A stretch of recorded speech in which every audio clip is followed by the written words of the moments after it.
Hello and assalamu alaikum. Welcome to Raheen's page. This is me, Raheen Fatma, and today we have Shaba Shams. She's a good friend, and I've known her not for such a long time, but I feel like there's really much of an emotional connectedness. So I feel like why not? Let's get to know her more. So hello, Shaba. How are you doing? Hello, citizens of the world. This is Shaba Shams, and hello, Rahim. Thank you so much for having me. The feeling is actually mutual. Ever since you and I had this wonderful conversation the other day, I felt like I can talk to you for hours and forever. And I really hope we're going to be, connected and connection um, for the rest of our lives. Yeah, definitely. I mean, I'm from North Africa. I'm an entrepreneur, and I haven't been an entrepreneur in my life. Before I became an entrepreneur, I was more an educator. I come from a very strong academic background with, alhamdulillah, 3 master's degree from very well-known universities here in the United States. Speak 4 languages. I love to travel. I'm very active. And I am passionate about innovation and progressive thinking in a way where I really like to impact people and really looking into themselves and becoming resourceful and achieving their dreams and their goals and really just creating this amazing life, because I believe that everybody is equipped with something they can benefit the world and themselves with. Sometimes it just matter of being able to read oneself and know oneself. And I am lucky and fortunate that I have helped a lot of people tap into this beautiful things that they have and that can share with the world and with themselves. Yeah, so let's start from like the real beginning. So, Oh my God. where were you born? Yes, so I was born in Algeria, North Africa. I grew up speaking three languages at the same time. And so I developed at early age the ability to go from one room to another or from one file to another to be able to communicate. Um, yeah, so grew up in the Mediterranean, and it was just amazing, amazing, really beautiful landscape. Yeah, and how like how was little Shaba? Was she naughty, shy? Oh my gosh. No, I have always been this way. I think from the time that I was growing up as a little child, I have always been very confident, very risk taker. I'm the only daughter with one brother. However, growing up, I was fortunate that my dad, who was very much under the influence of the French culture, the French civilization, really used to treat me like a boy. I grew up like a tomboy. So I did really a lot of sports, and I went to a lot of musical events, boxing matches. So I grew up around the men world, which was very different for other women of my culture and my generation.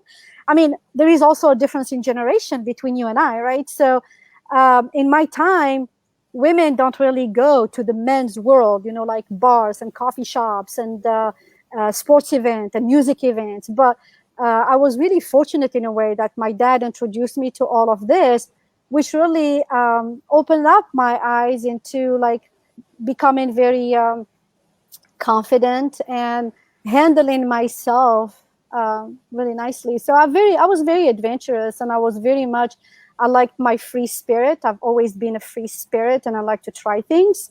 And yeah, I mean, probably for my parents, it was difficult to handle a child like me because, I'm always doing stuff and getting myself in trouble, but it didn't stop me. It was actually excited now thinking back, about it. Yeah. Yeah, and so like how so like you were the only daughter, right? So that's why you were more of a tomboy. Yeah. Yeah, I grew up And with my like brother. Yeah, I grew up with my brother, just men in my family, cousins and stuff. Yeah, because I was the only daughter. yeah. So here we have a question that is from Zishan Yaqub. Can we ask questions here? Yes, of course you can ask questions here. Any question that you want for like Shaba or me, we would love to answer it. Right? Is that Mhm. correct? Would you love to answer it? Yeah, of course. Oh my gosh, I love this interaction. That's what it's supposed to be. Wait a second. I have an offer here. Raheen, need your time for my YouTube channel CNN Pakistan. Oh my Ha. God. Here you go. Is it the true CNN? Okay. Jafar, what you do is that connect with me on Messenger and mention there that you are Jafar Bukhari who commented under my live stream, because I'll remember you at least for 2 hours from now. From that, after that, I would not even know, do I know a Jafar, right? So, uh, just do that in that time, and inshallah, I'll get back to you on that. Okay? Inshallah. Yeah. So, like, when did you start your career? I actually started my career really, I mean, young. Clearly, I we own businesses back home in Algeria, so I was managing those at a rather early age, and then I came to the States about 20 plus years ago. So I've been, I don't know, I've been always working and as an entrepreneur doing different things, and then I got into universities and kind of just, yeah. So I don't think there is a young age or an old age to start doing things that you're passionate about. And I remember when I was 9 years old, for instance, I started selling bracelets door to door, and every time I go, I'm sold out. It's like I sold everything I had, and then sometimes I had orders, and my dad always like found it bizarre. But I'm like, oh yeah, I'm all sweet and cute, and people don't say no to me, so sort of thing. I was really cute. So yeah, I mean, there's nothing wrong with starting early. I think it's amazing. I was very fortunate to meet you, and meet Barira also, who's 11 years old. You guys are doing fantastic things. And I don't know if you really understand the implication of what you're doing yet, but you guys are leaders. I mean, you ladies are leaders of a future generation that everybody's looking up to you. So yeah, is it young enough for you to be 12 years old and then going out there and connecting the world and being you? No, absolutely not. And I commend you for doing that. We didn't have the same resources in my time, but I guess we were doing whatever we had, access to at the time. And you guys are fortunate, so you should really do it. You should go for it. Yeah, so like selling bracelets at 9, that's so relatable to what I did, because I used to put up nail art stores. So because I was pretty good at nail polishes and everything, so I would just charge you money for that, Yeah. and then like sell slimes, this gooey stuff that children play with. So I made those myself and then sell it. So I find it like really, really relatable. So, like, how was your family? I mean, your father found it bizarre, but how was your siblings and your mom and your uncles? Well, I only have one sibling, one brother, but him and I are very different in the sense that he doesn't. I mean, I guess he did some entrepreneurship young age as well, but we took some very different paths, I guess, which is fine because everybody is different and we cannot all do the same thing. My mom was a homestay and my dad was an entrepreneur, so we did a lot of different things. And I think what I really I'm appreciative now, looking back at, again, coming from a Muslim world where not all women had access to education, for instance, or to just be open to the world. I'm very fortunate that I had a different experience in that sense. And I have to thank my dad, who passed away about a year ago. So I really have to thank him for that, because he really taught me through that exposure on how to become confident and resilient and really just try to accomplish myself and fight hard. Because I know, growing up in Algeria, in Algiers, it wasn't easy. Like something as simple as taking a bus from A to B was very difficult. A lot of people, and when you're little and small and a woman, you can be pushed around and stuff. So I was very lucky that I learned really, really early in my life to survive and thrive and make something out of my life. So I think for most, they are supportive. They have been supportive, but there are times where they were just like, my mom is super conservative. So when she sees some of my crazy ideas out there, she just like, oh my God, but they got used to it after a while, I think. Yeah. So, tell me that what's the more like? So it's a fun question. What's the most bizarre thing you've ever done in your life? Oh my God. I don't know if 30 minutes is enough for that. I think I do a lot of bizarre things just because sometimes I'm very adventurous and I'm a risk taker. So I do stuff and then I'm like, maybe I shouldn't. And then I realize that it was for the best. But honestly, top of my head, I don't know if I can think of any example. All I know is like my whole life have been about doing just weird things. Um, Here is one. I married my husband after 1 month. It was like a blind date. A friend of ours introduced us. We met. And it's like the first day, actually, I told him, you know what? I think we're going to end up getting married on the first time I talked to him. And he was like, shocked. And I knew just the first time when I met him, he was like, here it is. He's the one person that I'm going to marry. And it worked out perfectly fine. So there are things that I do like this. For instance, I moved from Chicago to Florida all by myself. And I packed my car with 2 suitcases and 3 boxes. And I was driving. I didn't even have a place to stay because I didn't have time to find a place. And when I drove, it was also Ramadan. So I drove down to Atlanta. So when I get to Atlanta, it started pouring rain. And I told myself I need to spend the night somewhere. So I did decide to go to the first or the closest mosque to have Maghrib, right? So I pull over in the first mosque on my way, and I'm having dinner for Maghrib. And then I see this beautiful Pakistani master's degree in engineer lady sitting by herself, and I felt really bad for her. So I go and I'm like, oh, why are you sitting here by yourself? And she's like, oh, my friends didn't come. And we started talking. And then she said, where are you going to spend the night? And I said, you know what? I don't know. I'm going to look for a place to spend the night. And then tomorrow I am going to go to Daytona Beach. And she's like, oh, why don't you come and spend the night with me? I have a 2-bedroom apartment and you're more than welcome to it. And it's like, perfect. See, these are the things that I do sometimes because I put my trust and faith in Allah that it's going to work out and it's going to be fine. So then the next morning, I left Atlanta and I was driving to Daytona. The phone rings. I pick up the phone, and it was this guy that I called a few days before. And he says, well, I have a place for you. So I go and get the place, and I have a place where I can stay without any of that worry. It's like, oh my God, what's going to happen? And people sometimes, like my friends from the mosque in Chicago, they're all like, oh my God, Shaba, you're going to go by yourself and drive by yourself. It's very, very far away. And I'm like, I put my trust and faith in Allah and it's all going to work out. And it did. So you have sometimes to let go of the idea that you control everything. We don't. We really don't. And sometimes we plan so much, but things turn out the other way.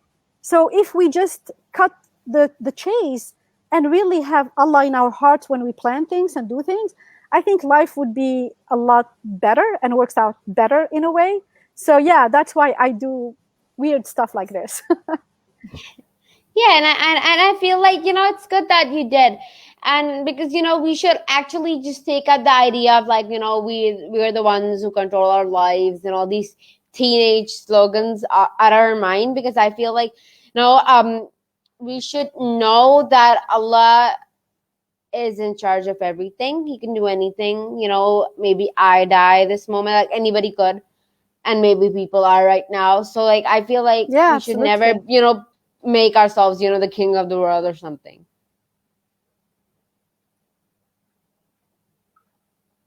Oh, Shaba, I are think you you here? froze. Yeah, I froze and then you froze and then oh, okay. I see you frozen, you see me frozen, right?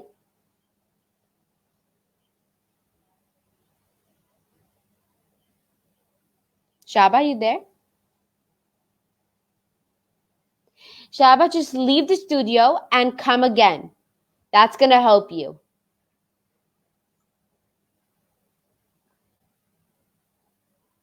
I Okay. Okay. Okay, so she left and she's gonna be here. Till then, let's read the comments that we have. Shams Arifin says, Raheen, you have a lot in lamp. I sometimes think I would love to have one, but I feel like I have everything I want. And yeah, if I do not have an Aladdin ka chirag, then, well, I have a will to pray. Yeah, I have the power to pray to God. He's gonna give me what I want. As long as it's useful. Um, Sahab ji, it's a gift. It's a gift box. Sorry, I do not get the meaning of that. And here's my soul sister. I love her truly, and I'm so honored that you're here. Hannah Vanderhayden says powerful sources, these two, and grateful for you. Thank you so much, Hannah, for being here. And yeah, and Mehtab Kalwar has just joined us. So I feel like Shaba would join. And yeah, so guys, please comment so I get to talk more and more on something. Yeah. And here I want to say thank you so much for all of you for being a support for me, like always, because I remember starting this series of interviews like a long time ago. Maybe like it was this year, but I don't remember the month. And like from then onwards, you guys have showed such love and support, and you guys always comment like here, Ali Raza Panjwani saying superb, and then a lot of people are commenting. So yeah, so we have Hannah again. Raven, what has inspired you this week? Um, okay, Raheen, what has? Spell check. Cool. So a lot of things inspire me. I feel like this week is totally on sisterhood, and because the previous one was just a celebration of finding two of my soul sisters. So yeah, this one is like totally sisterhood, celebration of sisterhood. So here we have Shaba again. Hi, Shaba. I had to change computer. I don't know what happened with the other one. So just dropped everything, dropped the internet and the computer and everything froze. Sorry about that. You're fast at changing computers. It's just like the other side of the room. It's okay. Yeah. So what were we talking about? I believe we were talking about things that you do that are weird, and I shared like a story of me moving from one state to another across America, from north to south, literally, in a day without any worry. And I said that sometimes you have to put your trust and faith in Allah that things are going to work out, and you just take your chances. True. And so like because when we talked for the first time, that's the only time we ever talked like face to face. Right. It feels like forever. Yes, because we've been talking and texting so much, and it felt like everything that I was hoping for was something that the opportunities that you already had, and then something that you were hoping for where the opportunities already have. I felt like it was just something that's like really cool. And like that time you told me like you were very, very much into traveling and you traveled a lot, and then you find Florida, the love, the care. Yeah, the love of my life. Yeah, I do travel, and I love to travel just because traveling allows you to learn so much about people and the world. I think one of my favorite trips that I took with my husband was to Peru. It was not last October, I think the October before. It was for my birthday because I'm a Halloween baby. I'm October 31st. So it's a big thing here. And I usually tend to do like something very unique and very different. So yeah, I did one to Peru, which I really loved. I mean, just visiting the Machu Picchu and then just the sites. And the Inca ancient history is just fascinating to me. So it was like really cool.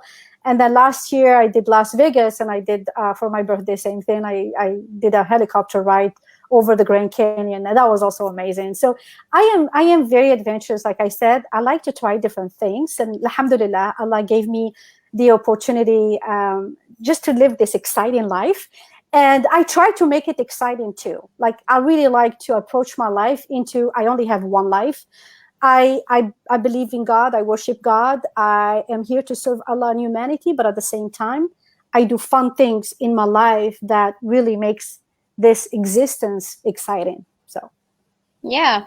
And so like we have a lot of comments. Let's go through the comments. So first we have Shahidullah Khan. Hi Raheen, you didn't accept my friend request. My friend, I have 1,000 friend requests that do I you have guys have not. questions from me? That's so funny. Yeah. So like, I have 1,000 friend requests that I'm still like, maybe next week I'll try it and see them all. And, I keep, saying to Get to it. myself, Yeah. yeah. So like my friend, I have 1,000. If you see that you could accept them for me or something, feel free to do it. But I would, I just go through stuff. Yeah. So like, and then, okay. Okay, what's this all about? Can you tell just in one sentence? It's about me, Shaba, Shaba mainly. Yeah. Oh my God. And it's about business, okay? So there's 3 words I tell you and my friend. So and Hannah's saying hi. Hannah's my soul sister. She's really close to me, and Hi, I think Hannah. you'd love to meet her. You would Yeah, love to meet Hannah, we her. should absolutely connect. All right, Yeah. Hannah. Yeah, definitely. Let's connect. Send me a friend request. Yeah, I'll try to, look at the friend request too. I get that a lot. I have literally hundreds that I don't have time to look through. Oh, Shaba, I have 1,000 to look into. So, Yeah, love to hear more on that. Hannah, what do you want to hear more of? Just to give me a hint. okay, she has a lot of comments after that. Okay. Before Before Grand Canyon. before Grand Canyon, it was Peru. I was talking about Machu Picchu. Let's keep it focused on the discussion. Yo, okay, let's focus on the discussion. Yeah. This is precious time with these women. Oh, thank you, Hannah. Love you. And yes. Okay, there's something that, like, that I do all the time. Like, yes. Okay. Okay, and I Shaba Shams, and then it's a yes again. No, Cool. it's Shaba with a B. Hannah, it's Shaba, not Oh.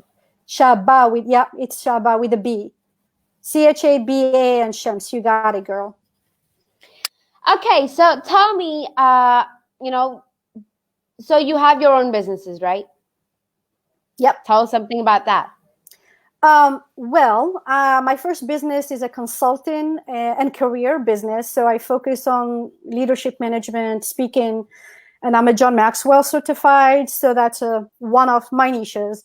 And the other business that I am co-owning, co-founding sort of thing is called Earnable Muslim. And it's all about entrepreneurship in the Muslim world. And so this project actually launched on Monday, and it's been really good. I'm so grateful for the people who joined and who are engaging with us, and I look forward to growing this program. And this one actually will develop into little breakdown rooms because I'm very focused on women entrepreneurs as well, Muslim women entrepreneurs, and then young adults such as yourself, entrepreneurs. So I am going to be creating different subcategories from this Muslim entrepreneurship, just because I believe that the language and the rhetoric is different. So the way I talk to teenagers is different from the way I talk to adults, and different from the way I would be talking to a specific target demographic in a way. So we're hoping that these programs will be developing into different niches, more specified, and then we're looking also into launching some e-commerce platforms and businesses, inshallah. So great things are happening, publishing books and really impacting people. But here's the thing, Raheen, the most important thing that success comes from is really going where you are needed. So a lot of people fall in love with their product, they fall in love with their mission or their idea, and then they forget to adjust as they go with what the demands and the need is. So I'm sure that as I am working with people and creating these case studies in a way, I will learn more about my avatar and my customer and what they want and what they need. And then I will be making, you have to be fluid and flexible. I will be making changes and, based on what the community needs, inshallah, and we'll go from there. So yeah, great projects are happening. I cannot believe how busy I am just working from home. It's ridiculous, but it's a reality that I am really enjoying. So wonderful. It's wonderful. I love it. I love my life. Yeah. And so, like, just give me a second. Whoa, that's a lot of work. Okay, I just needed a second to roll it out. Yeah, So and yeah, then on the other side too, because I'm a Muslim, I believe in Allah and serving Allah and humanity. I'm also part of some humanitarian things, like I am part of the Juneteenth committee, for instance, who is racial, for racism, and then just different causes, because I like to be when I'm needed. And Alhamdulillah, I have. Thank you, Hannah. I have a strong belief system that really keeps me grounded and keeps me moving, and I like to make a difference. So that's me. Yeah. yeah. And so Hannah has a question. Was that Allah? Okay, so So Allah, very good question, Hannah. Allah is the same word that non-Muslims use for God, and I know different words from different religions. Sorry, but I can think of it right now. Yeshua might think or something like that, and it's for God. And normally I would say God when I am talking to non-Muslims, but I'm trying, and I am doing it with even with non-Muslims now, like more, because I want to, I'm a proud Muslim. I'm a proud believer of Islam as a foundation, as a monotheist, and I am a proud believer in Allah. So this is how we call God in our religion. So that's why I use the terminology of Allah. But like sometimes I would talk about, for instance, if I'm talking about abundance or the law of attraction, I use something like universe or higher power, higher self, just to help people understand, because not everybody is at the same level. This is new to me, would love to hear more. Okay, definitely. I am very involved with interfaith group, so if it's a conversation that you would like to have, I would be more than happy. The way I am a Muslim, and it's very simple for me, I'll be more than happy to share my personal thoughts in that, which I do a lot with within the interfaith landscape. So yeah, just friend me, and we can have like maybe a Zoom call with Raheen and Hannah, and just have a nice conversation. yeah, she Thank you, just added you. girl. Thank you, girl. And anyone who is a soul sister of Raheen is a soul sister of mine too. Okay, now that's cool. Okay, That's cool. so Yeah. yeah. So after so many places, you found Florida as the love and the care and respect place, and you moved here. So Yep. what are some places that are like really cool that you lived in? Oh my goodness. I loved St. Louis. I lived few years, 5 years in St. Louis. I really like it. St. Charles, St. Louis. Yeah, there is a. Maybe you need to mute your microphone for a little bit, Rahim. Yeah, because my brother's going nuts with his friends. So yeah. Okay. I lived in St. Charles, Missouri as well, which was cute little town. I love it to death because, again, I come from North Africa, and the Mediterranean is so pretty. It's like a Spanish French architecture by the Mediterranean Sea. So anything that resembles that, it's lovely for me. Like St. Charles, Missouri is a little bit like that. There is a French Quarter downtown, and then you have a river. I love it. St. Louis downtown as well. I like it a lot. But Daytona Beach, I think, is the love of my life, because I came here by choice, not for anything else. Then I decided for 4 years I had imagined and visualized and dreamed of living in Daytona. So when it happened for me, it's like, oh my God, Allah made it happen. And I was very grateful for that. Yeah. So you said that you speak 4 languages. What 4 languages do you speak? So I speak Berber, which is my mother tongue. It's like Urdu for you guys, equivalent of I've that. never heard about Berber. Okay, cool. Okay. And then I grew up speaking Arabic and French. In fact, I have a master's degree in French studies. And I also taught Arabic in college, so for many years. And then when I came to America, that's when I learned how to speak English, which was a little bit over 20 years ago. Wow. And I'm working on Wow. Spanish now. I'm working on Spanish. Okay, so you got a new one.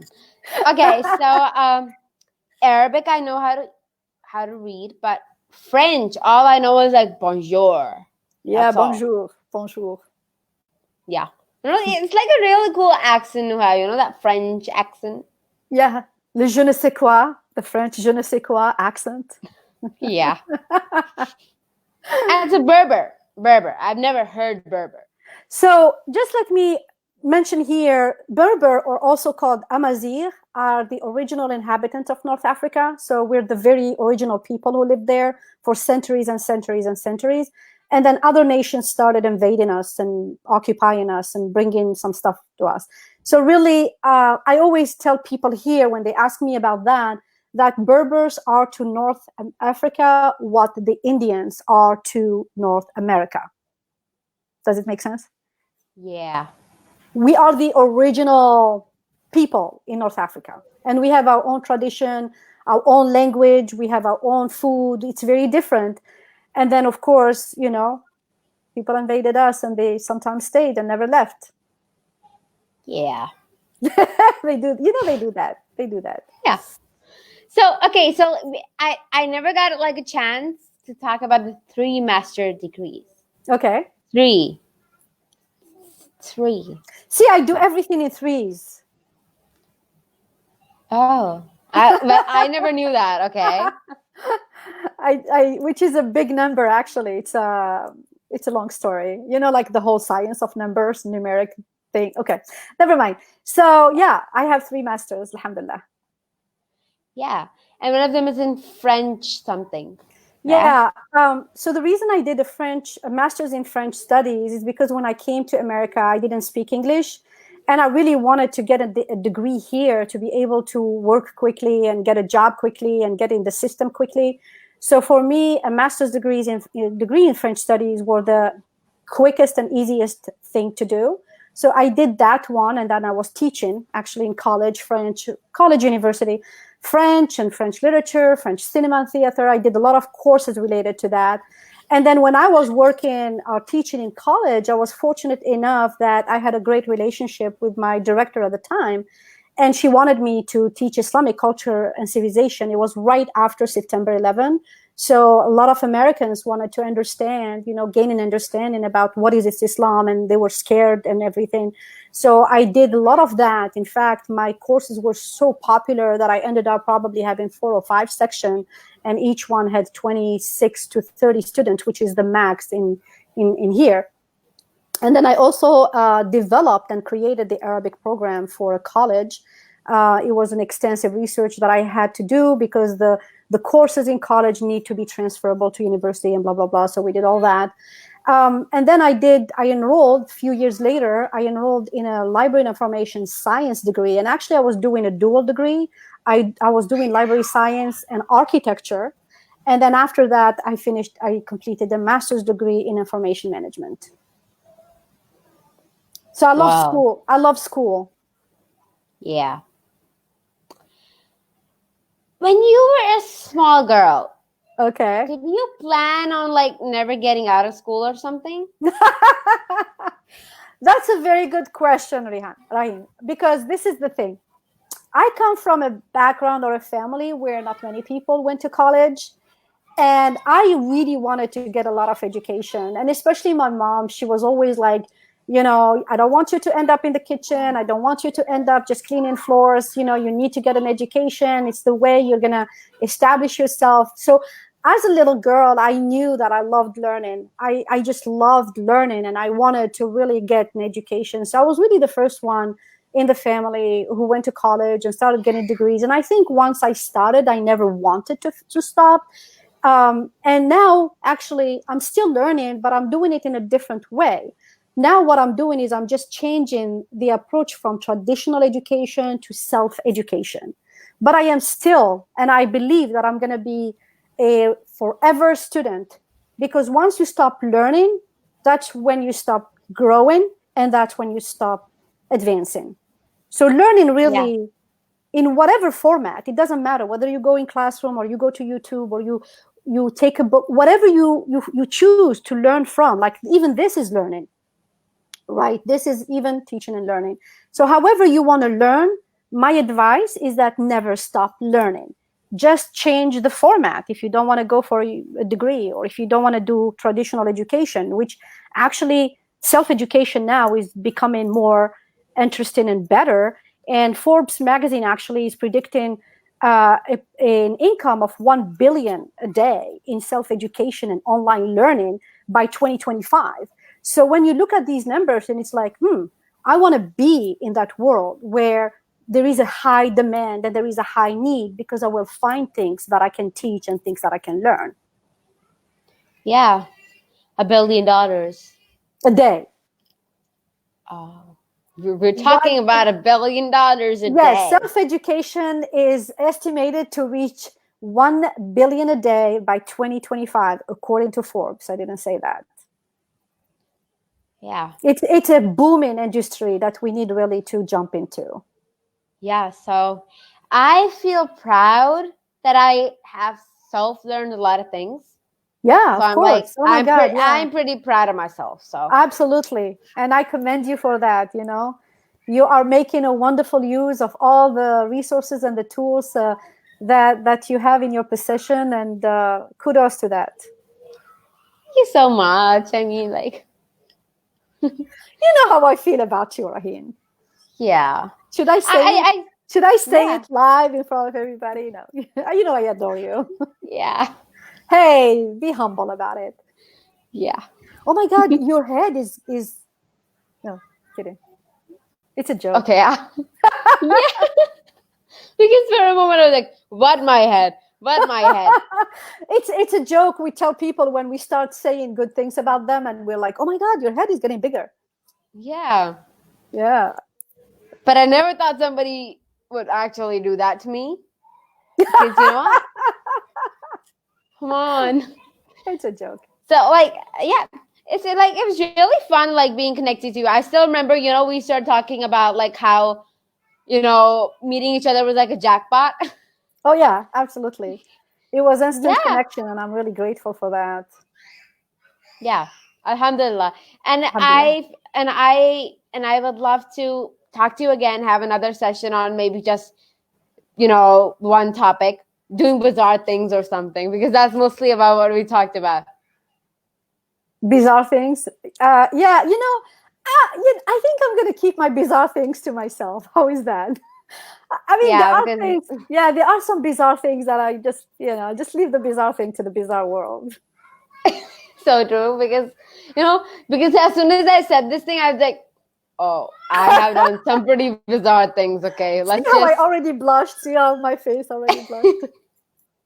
Yeah. So thank you so much for watching, everybody. Thank you so much to the audience for being here, commenting, and showing that much love to Shaba, of course, and also me. I mean, come on.